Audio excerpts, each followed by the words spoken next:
There are two types of mothers in this world: those who carry children in their own wombs, and those who, like me, take in a child nobody wanted and turn them into blood of their own blood.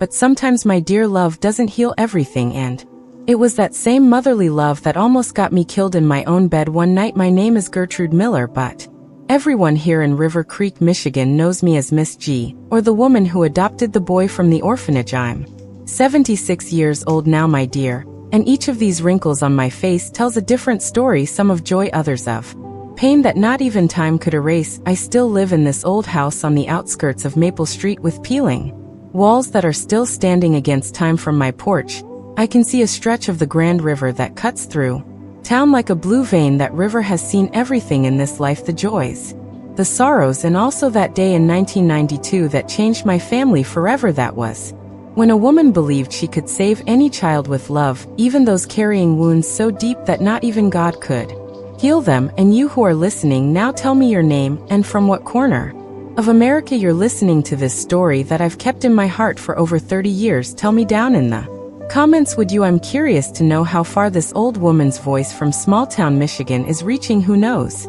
Maybe there's someone from River Creek who knows me by sight and never knew about this secret I carry. River Creek isn't a big town, my dear. It's one of those places where time seems to pass more slowly, a region with lots of corn and soybean farms where everybody knows everybody. The main streets are wide, but when you get into the older neighborhoods like mine, they get narrow with crooked sidewalks that make older folks like me watch the ground so we don't fall. You know, we're not in the best shape anymore, my dear. There's an old church, a central square where old men play checkers, and the river that sometimes when it rains too much floods the lower houses and takes a bit of the town with it. It was after that flood of 1988 that my late husband Joseph and I decided it was time to grow our family.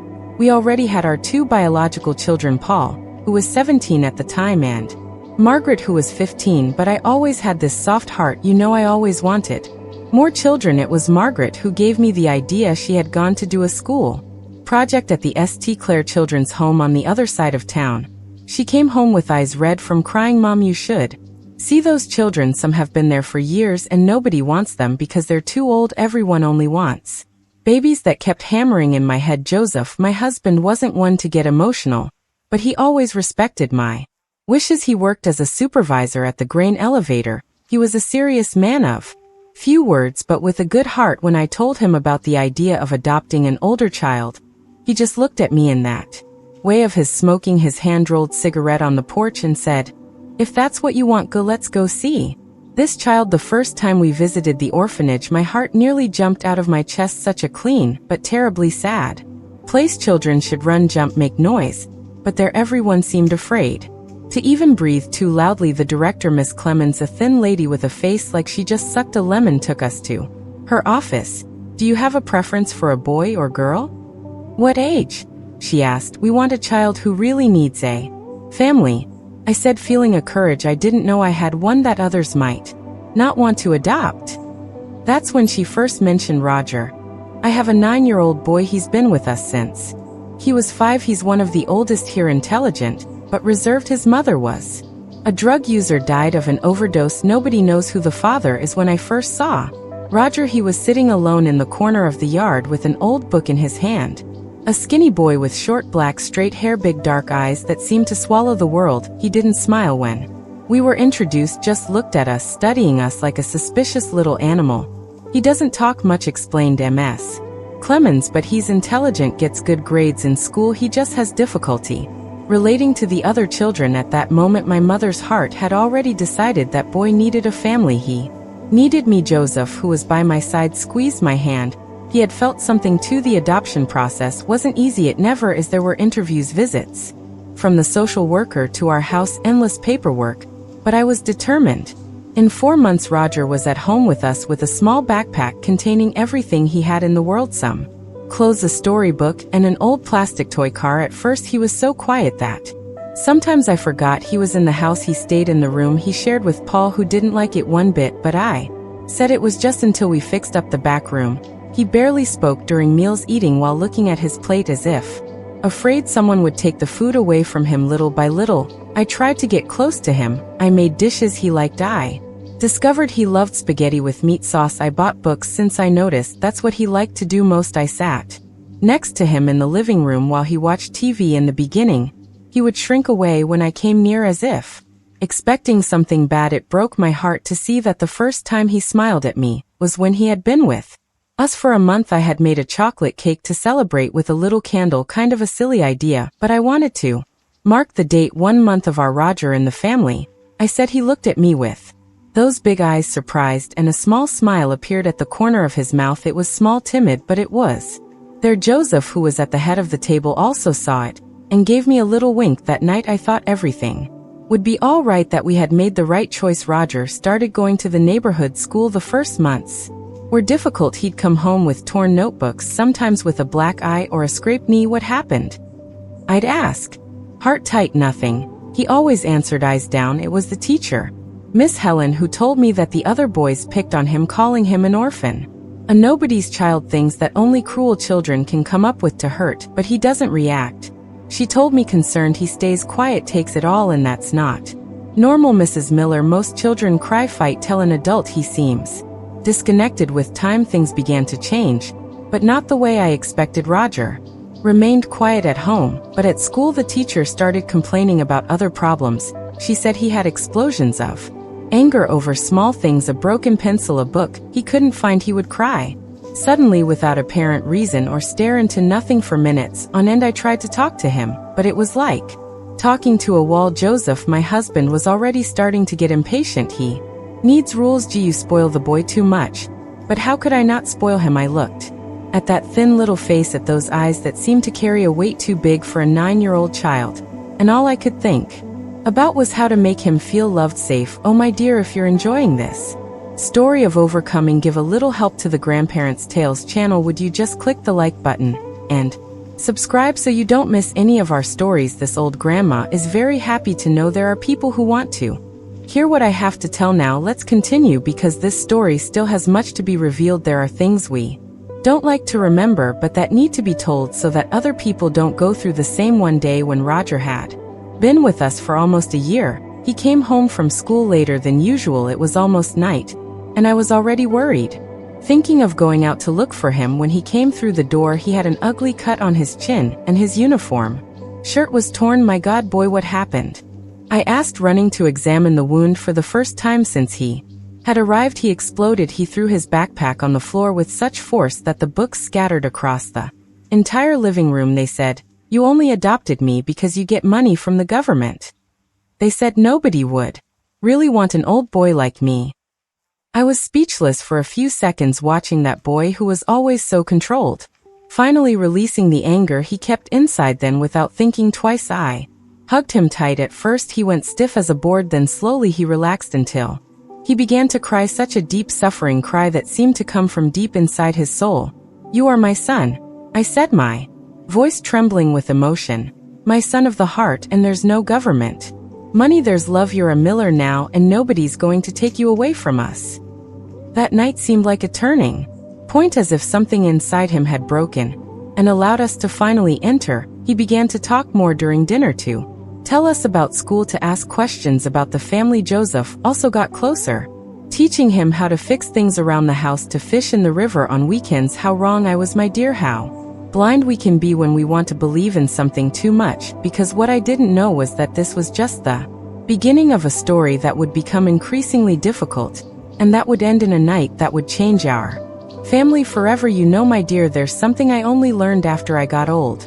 Sometimes our love is like a blindfold over our eyes. It makes us ignore what's right in front of us, those signs that destiny sends, warning that something is wrong, happening under our own roof. When Roger turned 11, he had been with us for almost 2 years. It seemed like things were finally getting on track. The boy had grown a few inches, had gained some weight. He was no longer that skinny child who arrived with the small backpack and frightened eyes at school.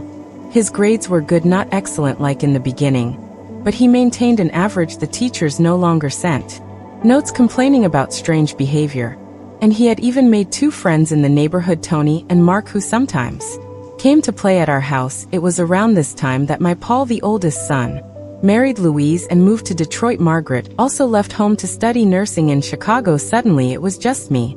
Joseph and Roger in that house that before seemed so cramped and now became too big. I wonder if that's what messed with the boy's head, seeing the siblings leave even though they had never been very close. Maybe he felt like he was being abandoned again. The first things I began to notice were small but strange objects in the house that disappeared and appeared in different places. Scissors that were kept in the kitchen drawer and ended up under his bed, a wall clock that disappeared for days and then returned to the same place. Once my silver rosary that I got from my late mother disappeared for a whole week. I looked everywhere. I even prayed to Street Anthony, patron of lost things. When I had already lost hope, I found it wrapped inside a sock at the bottom of Roger's drawer. "Why did you take my rosary, son?" I asked, trying to show irritation. He looked at me in that empty way that sometimes gave me chills. "I didn't take anything. Someone must have put it there." Joseph didn't have the same patience as I did. "You can't lie, boy. If you took it, you have to own up. We don't raise children to be liars." That was the first time I saw him look at Joseph with real anger, a hard look too adult for an 11-year-old boy. Then he left, slamming the door to his room, and spent the rest of the day not speaking to us. I also began to notice that Roger spent a lot of time alone. Joseph bought him a video game for his 12th birthday, saved for months to be able to give this present, but instead of playing the normal things that boys his age played, he spent hours locked in his room with games. I didn't really understand once I entered suddenly to bring a snack, and the game he was playing seemed too violent. There was blood on the screen, horrible things. He closed everything the moment he saw me. "What game is that, Roger?" I asked, putting the plate with cake on the small table. "Nothing, Mom, it's just an adventure game." I talked to Joseph about this, but he said I was exaggerating. "Boys that age just like that stuff action fighting you protect the kid too much. Gee, he has to learn to be a man." Sometimes Roger took longer than normal to return from school. He said he had stayed in the library studying, or that he had gone to a friend's house. I believed him for a good while, until the day the school coordinator called our house asking about Roger, who had been absent for 3 days in a row. "What do you mean absent? He leaves every day in uniform with his backpack," I answered, feeling the blood freeze in my veins. "Mrs. Miller, your son hasn't shown up here for 3 days. I thought he might be sick when he came home that day at the normal time, as if he had come from school." I confronted him. First he denied it, said the school had made a mistake. When I showed him the note from the coordinator, he changed his story. Yes, he had gone to school, but some boys were bullying him, so he decided to skip class. "Why didn't you tell me, son? I could have helped you talk to the administration, because you wouldn't understand," he shouted in a way he had never done before. "You think everyone is as good as you, that everyone wants to help. That's not how the world works." Joseph, who was coming home from work at that moment, heard the shouting and came to see what was happening. When I explained, he turned red with anger. It was the first time I saw my husband raise his hand to hit Roger, but I got in the way. "No, Joseph, hitting doesn't solve anything. This boy needs limits. Gertrude, don't you see what's happening? He's lying to us, skipping school. God knows what else he's doing out there." Roger took advantage of our argument and ran out, slamming the front door hard. He only returned in the early morning when we had already called the police. He entered without making noise, but I was awake in the living room waiting. When I turned on the light, I was shocked. His clothes were dirty with dirt. He had a scratch on his face, and his eyes seemed to belong to someone else, dilated, wild. "Where have you been?" I asked, holding him by the shoulders. "We went crazy with worry around," he answered, avoiding eye contact. "I need a shower." The next day I found a lighter and a pack of cigarettes in his pants pocket when I was doing laundry. I cried all day in hiding what was happening to that boy I loved so much. Where had I gone wrong that he was pulling away from us like this? We went through a difficult phase. Joseph thought we needed to be tougher, set punishments, take away privileges. I still tried to talk to understand what was going on in his head. I even took him to a psychologist at the community center, but he didn't open his mouth. In the 3 sessions I managed to get him to attend. "Your son has a lot of anger stored up, Mrs. Miller, the doctor told me after the last appointment. Children who have gone through abandonment like him often have problems with attachment, with trust. He may be testing you to see if you'll also abandon him like his biological mother did." That made sense. I decided I would have more patience, show him that no matter what he did, we were his family now and forever. Joseph didn't agree much with this approach, but he ended up giving in. "You always had a better way with the boys anyway," he said, in that way of someone who doesn't like to admit he doesn't know what to do. It was around this time that I began to notice Changes in Roger's body. He was already 13, entering adolescence, his voice deepening, pimples appearing on his face, arms and legs growing so fast that his clothes became too small in the blink of an eye along. With these changes came a sudden interest in looking good. He who never cared about what he wore now wanted brand name clothes, expensive sneakers that we could barely afford, trying to impress some girl. Joseph joked one day when he appeared in the kitchen with his hair all fixed up with gel, his face turned as red as a tomato, but he didn't answer. It was also around this time that I noticed the magazines. I had found them under his mattress when I was changing the sheets, magazines with naked women, those really indecent ones. At first I was shocked, but then I thought maybe it was normal for a boy that age. Still, it bothered me. These weren't the usual magazines that teenagers tended to have. These were more extreme, if you understand what I mean. I showed them to Joseph, who shrugged. Leave the boy alone. Go. Every young man that age has curiosity, better that than doing something wrong out there. But it wasn't just that. I began to notice that Roger looked at me in a way that made me uncomfortable. At first I thought it was just in my head. I was already almost 50 at the time, hair starting to go gray, the body of a mother who had already given birth to 2 children. It couldn't be possible that there was something strange in his look. It must have just been my concern, the imagination of a silly old woman, until the day I entered the bathroom without knocking. The door wasn't even fully closed, and found him with a photo of me in his hand, an old photo from when I was younger that sat in a frame in the living room. He was so startled that he dropped the photo on the floor. The glass of the frame broke. "What are you doing, Roger?" I asked, confused. "Nothing, just thought the photo was pretty," he answered, running out and pushing me. In the process I stood there, feeling a chill down my spine that I couldn't explain. That wasn't normal. Something wrong was happening, but I couldn't admit it, not even to myself, what it might be.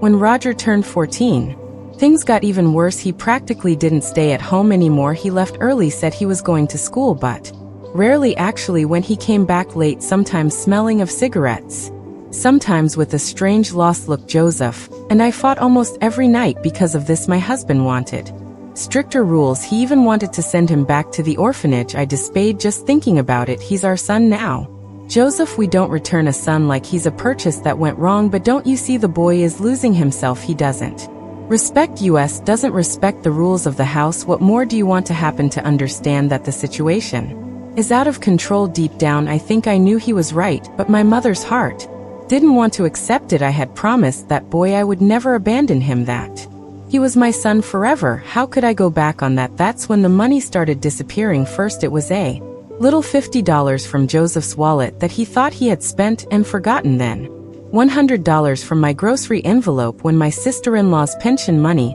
that I kept for her every month disappeared from the drawer of the dresser. There was no more denying it. I confronted Roger one afternoon when he came home. It was already 1994. He was 15, and that skinny, scared boy had transformed into a tall, strong young man with a look that alternated between empty and defiant. "Did you take Aunt Clara's money?"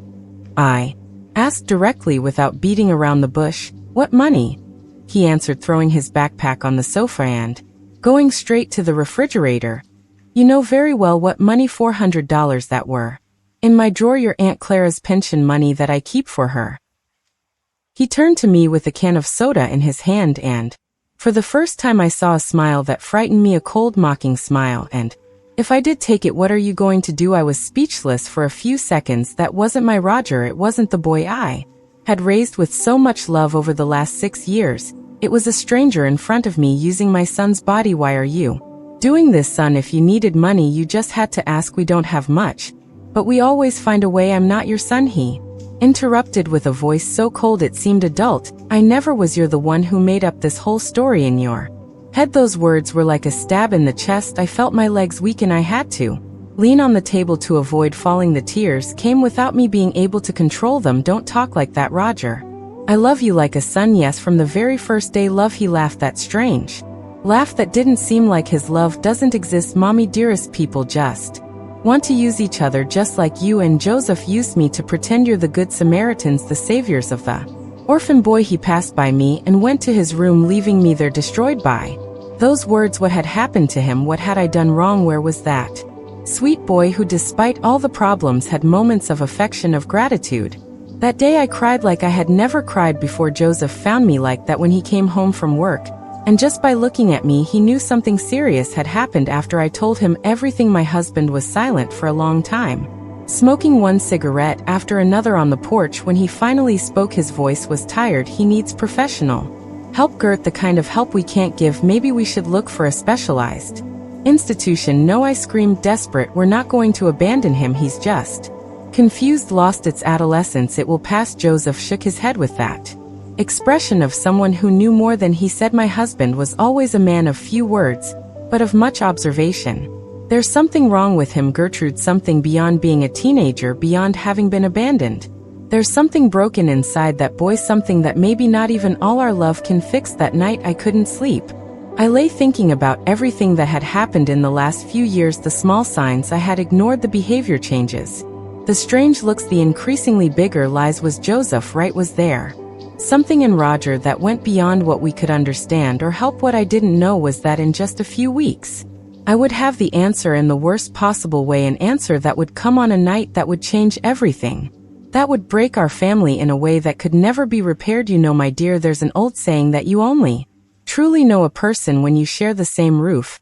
And that's what happened with Roger. The more time he spent in our house, the more I felt like there was a stranger living with us, not my son. In the winter of 1994, things started getting even stranger. Roger was already 15 with a man's body, deep voice, but his head seemed to belong to someone I didn't know. There were days when he would come home and be that affectionate boy I had met at the orphanage. He would ask for my blessing, help Joseph fix something in the yard, do his school homework. In those hours my heart would fill with hope. I thought everything would get better, that it was just a difficult phase. But there were other days, my God, how to explain it, was as if he were another person. He would arrive with red eyes, a different walk, a closed face, and lock himself in his room for hours. If I or Joseph tried to talk, he would explode in anger, slam doors, break things. Once he threw his plate of food against the wall, just because I asked him to turn down the volume of the music. What's happening to you, son?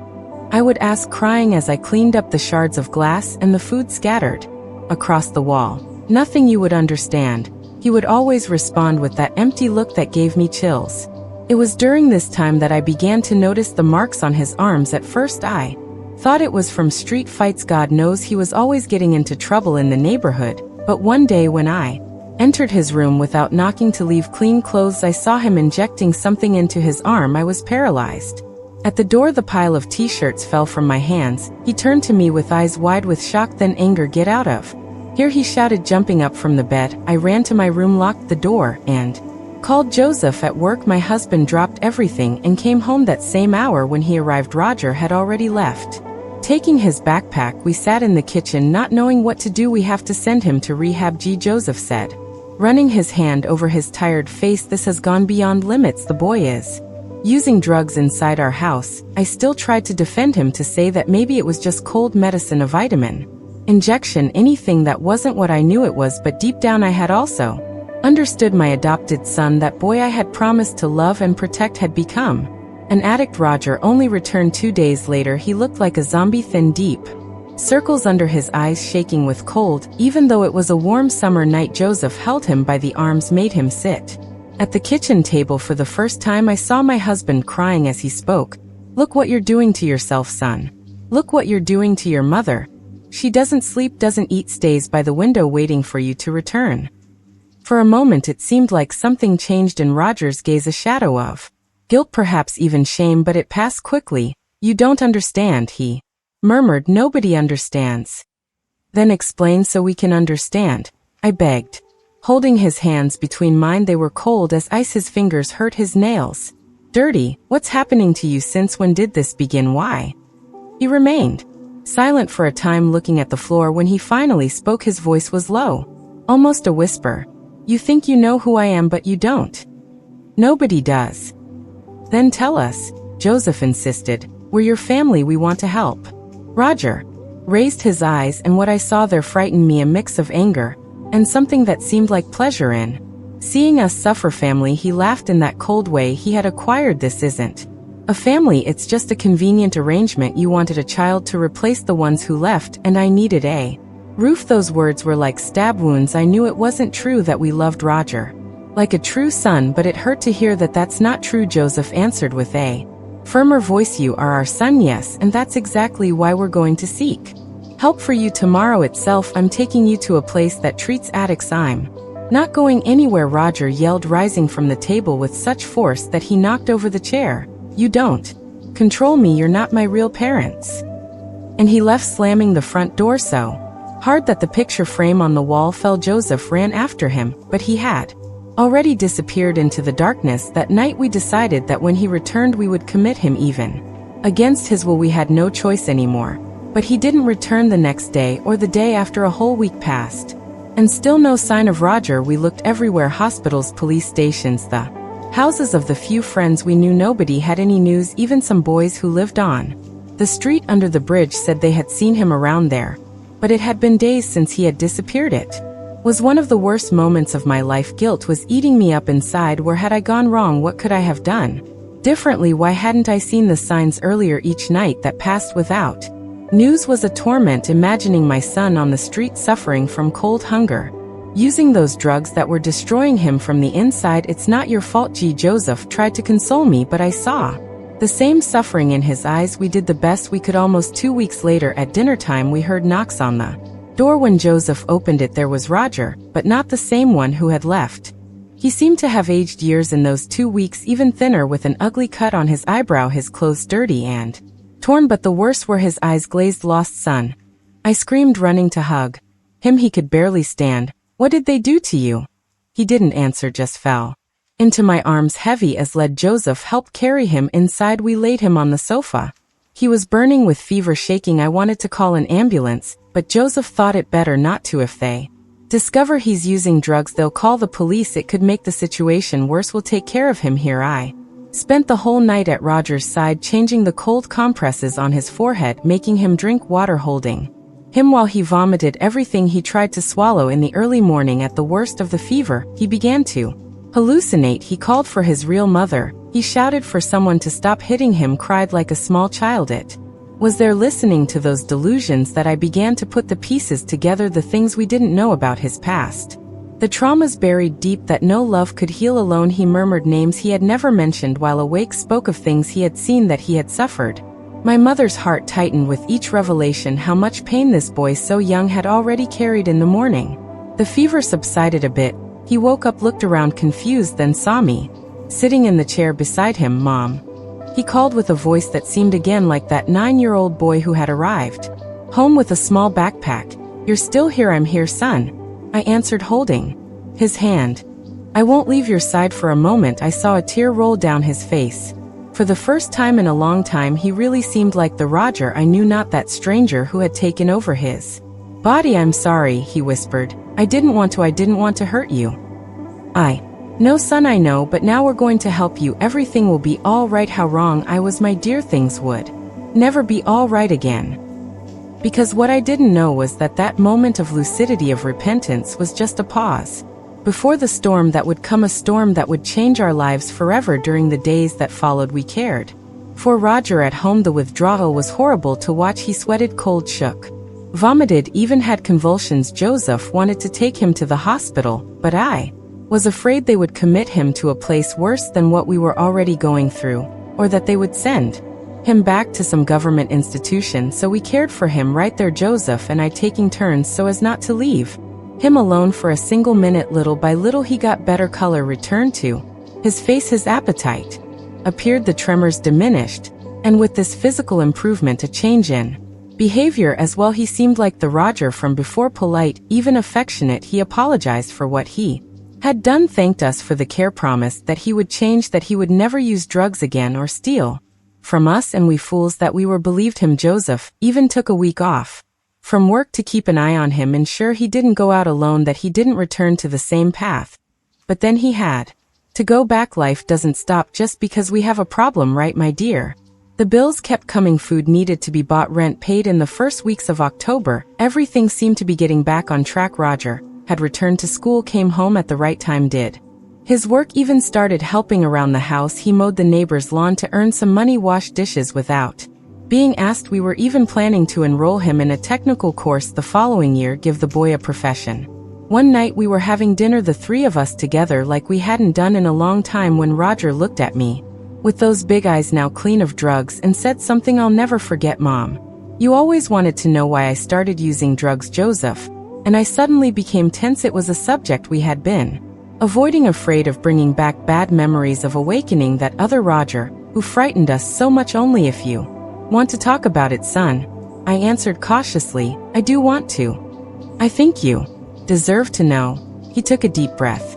It was because of my real mother, not the one who died of an overdose when I was little. That's a lie they made up at the orphanage. My mother abandoned me when I was 4 years old, left me at the door of a church with a note. Never knew why. My heart tightened hearing that.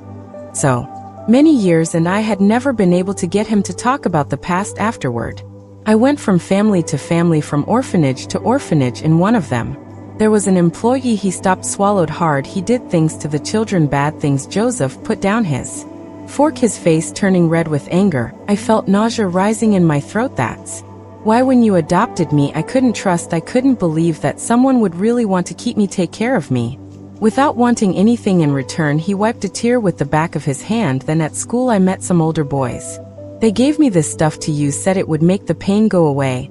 And for a while it really worked. When I was high, I didn't remember anything, didn't feel anything. I got up from the table, went around, and hugged my son with all the strength I had. Joseph came to, putting his hand on his shoulder. For the first time it seemed like we had broken down a barrier, reached the real Roger, that hurt boy who desperately needed love, but didn't know how to receive it. Everything's going to be all right now, son, I promise, kissing the top of his head. We're going to help you overcome this together as a family. That night I lay down next to Joseph with a heart full of hope. Finally we had understood what was happening with our son. Finally we could truly help. I think things will get better now, I told my husband while turning off the light. He opened his heart to us. Joseph was silent for a while, then sighed. I hope so, G, but I don't know. There's something in his eyes that still worries me. It's trauma, Joseph. The boy went through things we can't even imagine. It will take time, but he'll get better. You'll see. I rested my head on my husband's chest and fell asleep, feeling a peace I hadn't felt in years. Little did I know it would be the last night of peace we would have in that house, because less than a week later, what would happen was something I never even in my worst nightmares imagined could happen under my own roof. It was the end of October 1994, a Thursday that started like so many others. The day had been hot in that muggy way that makes us in River Creek. No, a storm is coming. Roger had gone to school in the morning, returned at the right time, even had dinner with us, rice, beans, and a chicken stew I had made. He was quiet, but that wasn't news since our conversation about his past. He would get like this, sometimes immersed in his own thoughts. Joseph mentioned during dinner that the next day he would need to leave earlier for work. There was a big shipment coming to the grain elevator, and he, as supervisor, needed to be there before everyone else. I remember Roger looking at my husband in a strange way when he said this, but at the time I didn't give it importance. Before continuing the story, remember to like this story and subscribe to this channel. Thank you all for watching me. After dinner, Roger said he was going to his room to study for a test. Joseph stayed in the living room watching the news on television. I cleaned the kitchen and went to take a shower. It was our normal routine, nothing different from any other night. Around 10 o'clock, Joseph came to the bedroom. He was tired and soon fell asleep. I still stayed up for a bit, praying the rosary as I did every night, thinking that things finally seemed to be getting on track. I fell asleep to the sound of the rain that had started to fall outside, a heavy rain with thunderstorms, the kind that makes you curl up under the covers, grateful to have a roof over your head.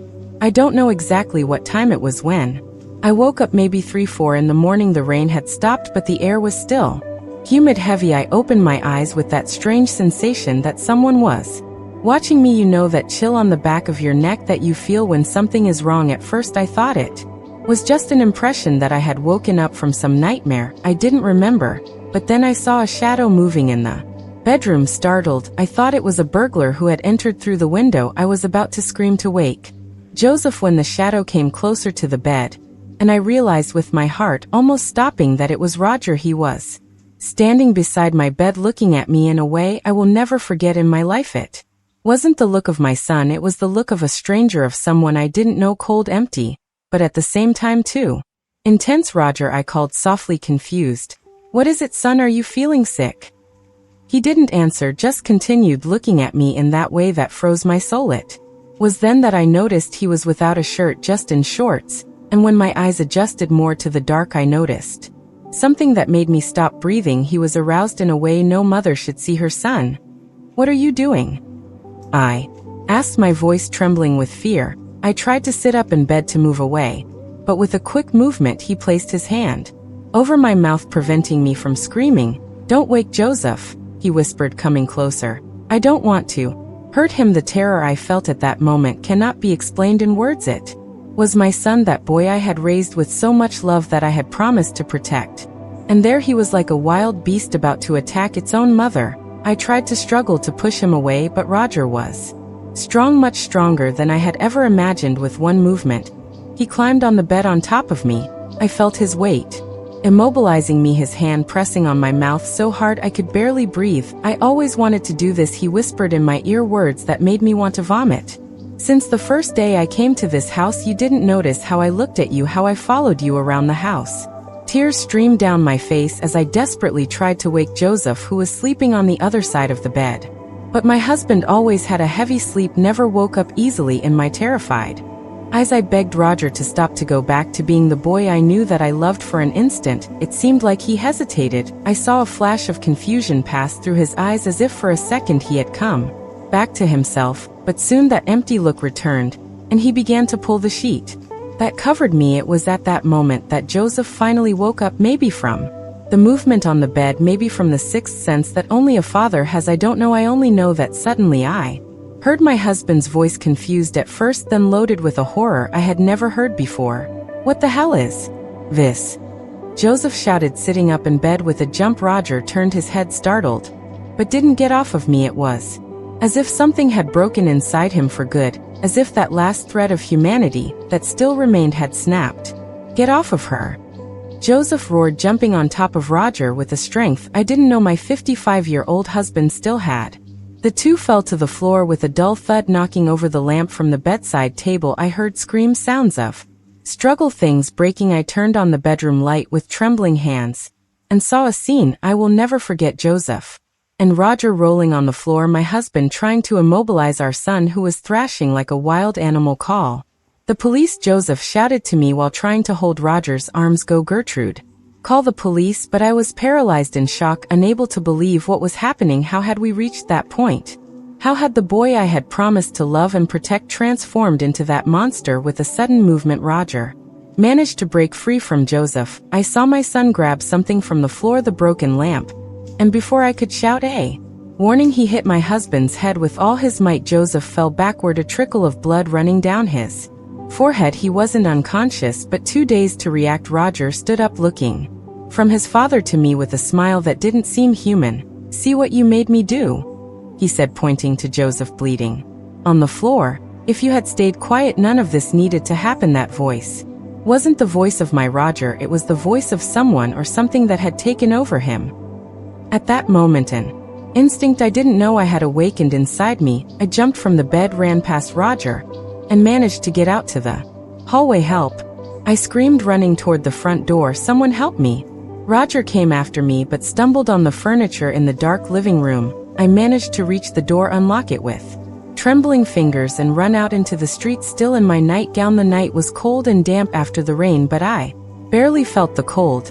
I just ran like I had never run before, screaming for help. It was Mr. Arnold, our neighbor from across the street, who came out first. Then Mrs. Louise from the house next door. Soon there were half a dozen neighbors in the street, confused, frightened by the woman in a nightgown screaming in desperation in the middle of the night. "My son, my husband, please someone call the police." Mr. Arnold and his oldest son, a strong young man who worked as a security guard, ran to our house. Roger had disappeared, jumped over the back fence. We discovered later Joseph was sitting on the living room sofa, holding a cloth against the cut on his forehead. Pale and trembling, the police arrived almost half an hour later. In those days, in a small town, things took longer. Sheriff Oswald knew our family for years.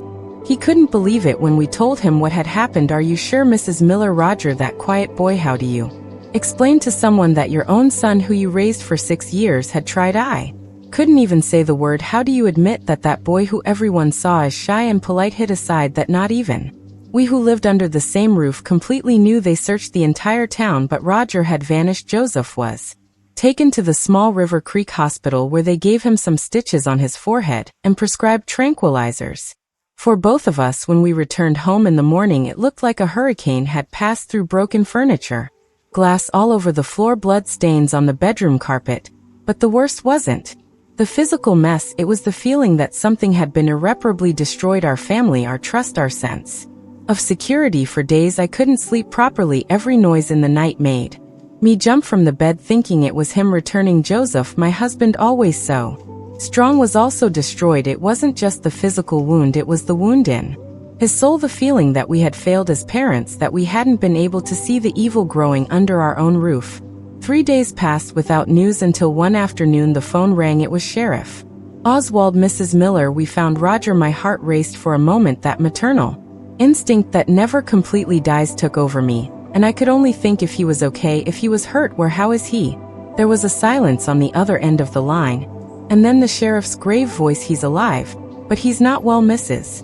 Miller. We found him in an abandoned house near the train station. He had used a lot of drugs. Seems like he tried to kill himself. The world seemed to stop for an instant despite everything that had happened. He was my son, the boy I had promised never to abandon. We took him to the hospital. First, the sheriff continued, then he'll be transferred to the psychiatric hospital in Grand Rapids. The doctors think he has serious mental problems beyond the chemical dependency. I don't know how I finished that call, nor how I managed to tell Joseph what had happened. I only know that that same afternoon we went to visit Roger in the hospital. He was handcuffed to the bed, sedated, his eyes half closed. He didn't seem to recognize us, or maybe he was pretending. I remember holding his hand, cold and lifeless, and crying until I had no more tears. Why, son? I asked, even knowing there would be no answer. Why? The next day he was transferred to the psychiatric hospital. We were authorized to visit him a week later. It was a sad place with white peeling walls full of people with lost gazes wandering the corridors. A doctor received us before the visit, a young man with deep circles under his eyes and already thinning hair. Your son has a complex condition, he explained, leafing through a folder. Schizophrenia, antisocial personality disorder. Besides the chemical dependency, he probably already had these problems when you adopted him, but they were manifesting gradually, aggravated by the drug use. I remained silent, absorbing those difficult words that tried to explain how our son had transformed into a stranger before our eyes. Does he remember what he did, Joseph asked, his voice. The doctor adjusted his glasses. Yes and no. He alternates moments of lucidity in which he seems remorseful, with others in which he denies everything or says you deserved it. It's characteristic of his condition. He can't maintain a coherent line of thought. When we finally entered the room where Roger was, I barely recognized my son. He had lost even more weight. His face was hollow with deep circles under his eyes, his hair cut very short. He was sitting on the bed looking out the barred window. Son, I called cautiously. He turned his head slowly. For an instant, I thought I saw a glimpse of the old Roger in those eyes, the frightened boy who had arrived at our house 6 years earlier. But soon that empty, distant look took over again. What do you want here? He asked, his voice monotonous, without emotion. We came to see how you are, Joseph answered, keeping his distance. I noticed that my husband couldn't look at Roger the same way anymore. Something had broken forever between them. Roger gave a dry laugh without humor. Now it's too late to worry. Don't you think it's never too late, son? I said, still trying to reach some part of him that might be intact. You're sick, but you'll get better. And when I get better, what then? He interrupted, his voice becoming more agitated. I'll go back home. We'll be a happy family again. After what I did, I had no answer for that, because deep down I knew it was true. Nothing would be the same again. Even if one day he got better, even if one day we could forgive, the scars would be permanent. That was the last time we saw Roger. A few weeks later, he was transferred to a custodial hospital in Detroit, a place for criminals with mental illness. The judge determined he would stay there for an indeterminate time, until he was cured. If that ever happened, Joseph and I returned home to a life that seemed empty, meaningless. Our house, which had once been a place full of hope, now seemed haunted by memories. Every corner, every piece of furniture, every photograph on the wall told a different story, but they all ended the same painful way. We tried to move forward, but we were never the same. Joseph, my strong husband who never showed weakness, began to drink more than normal at night. I heard him walking around the house, checking the locks Looking under the beds, as if he still expected to find some monster hiding, I myself began to have terrible nightmares.